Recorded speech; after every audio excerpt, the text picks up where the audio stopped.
Intenzione di direzione è un termine che abbiamo ideato che ci sembra molto molto efficace per esprimere non solo il banale concetto del devo guardare in avanti, ma la necessità di guardare in avanti decidendo veramente dove voglio andare a chiudere la curva. Se io entrando in curva programmo anche l'uscita visualizzando il terreno e decidendo dove voglio andare, in tutta la curva riuscirò a sviluppare un movimento non solo nella giusta direzione, ma soprattutto con il giusto tempismo sia per la fase di sviluppo sia per la fase di uscita dalla curva stessa.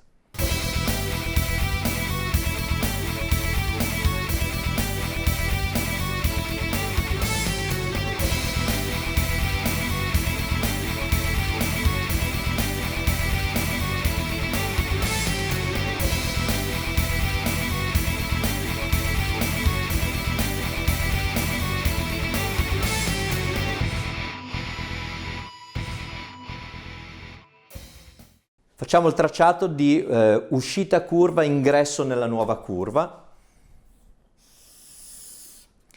e a questo punto proviamo a tracciare tipi diversi di curva. Una che chiude molto, una che chiude niente, quindi appena accennata, ed una curva diciamo a metà tra le due. È evidente che quando lo sciatore sviluppa la curva precedente e sta per entrare nella nuova curva, deve avere una visione dello spazio e deve decidere dove vuole andare a chiudere la curva che sta per fare. E è evidente che da questa decisione dipende il suo comportamento lungo tutto l'arco. Quindi avrà un'azione molto intensa, arrivando veloce qui e dovendo girare con un grado di chiusura molto accentuato, avrà un tipo di comportamento e di sviluppo dell'intensità dello sforzo muscolare che sarà inferiore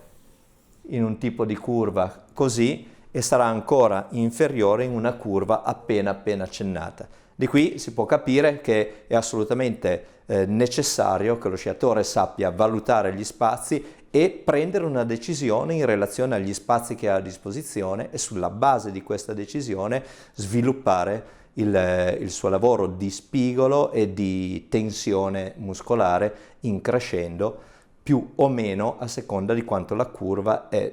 più chiusa o più filante.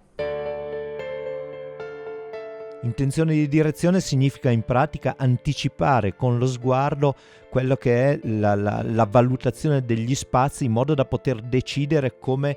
comportarci entro questi spazi. Qua abbiamo visto una discesa di Giacomo Baldini, ora siamo su Oriano Rigamonti e vediamo come mentre chiude una curva già ha un'idea chiara di dove vuole andare a chiudere la curva successiva o comunque una visione degli spazi che poi perfeziona durante la fase di attacco e durante la fase di sviluppo va già a analizzare gli spazi per la curva successiva. Torniamo su Giacomo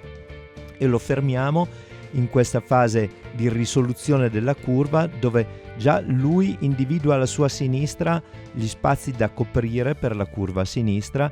perfeziona questa idea di dove andare a chiudere la curva durante l'ingresso, si prepara e nel momento in cui attacca la curva l'idea è perfezionata e lo sguardo è sul finale di curva durante lo sviluppo e preparandosi all'uscita mentre finisce la sua azione verso sinistra già va ad anticipare l'idea di come coprire gli spazi nella curva a destra. Entra nella curva a destra e orienta con decisione lo sguardo in modo da perfezionare l'idea di dove andare a chiudere la curva in modo che la fase di attacco e di sviluppo sia effettivamente adeguata a quello che aveva deciso di fare.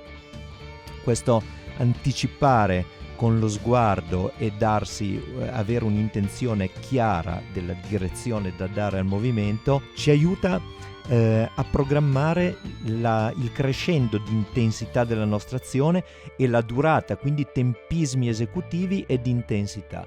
Un altro elemento importantissimo della intenzione di direzione è quello che nella fase di ingresso curva e a cavallo tra la fase di preparazione e quella di attacco e sviluppo, il corpo assume in modo dinamico tutta l'inclinazione che serve, senza interromperla e senza mettersi in atteggiamenti statici.